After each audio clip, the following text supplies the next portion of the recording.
Does not mean you will see more commercial flights in the sky tomorrow. Atlanta News First anchor Sydney Stallworth continues our team coverage now inside Atlanta's airport. So Sydney, the FAA announced that flight reductions will stay in place for now.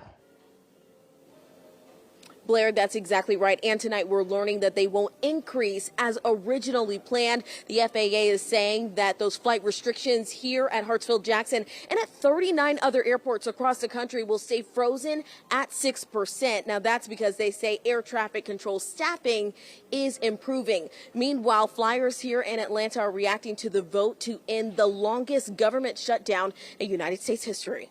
Everybody needs their job, everybody needs their money. Holidays are coming, families are in need. I mean, don't tell me how much money this is costing the American people, the American government. As the longest government shutdown in U.S. history comes to an end, the Department of Transportation announcing they're freezing flight restrictions, quote, due to strong staffing metrics. U.S. Transportation Secretary Sean Duffy says, quote, if the FAA safety team determines the trend lines are moving in the right direction, we'll put forward a path to resume normal operations.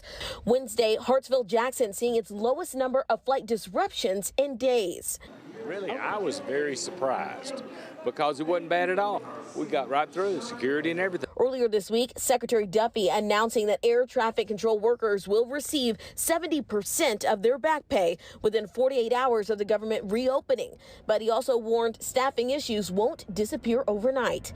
The president of Airlines for America is urging caution, warning that Wednesday's vote may not mean the end of airport impacts.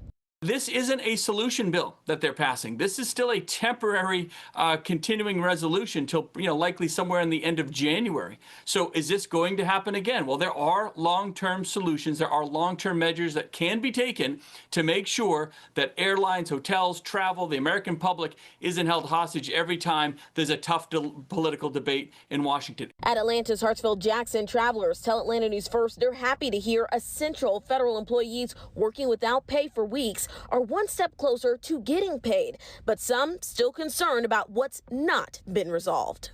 I want funding to come to the workers, but I want them to hold steady, the Democrats. I really do, because I don't want any Americans losing health care.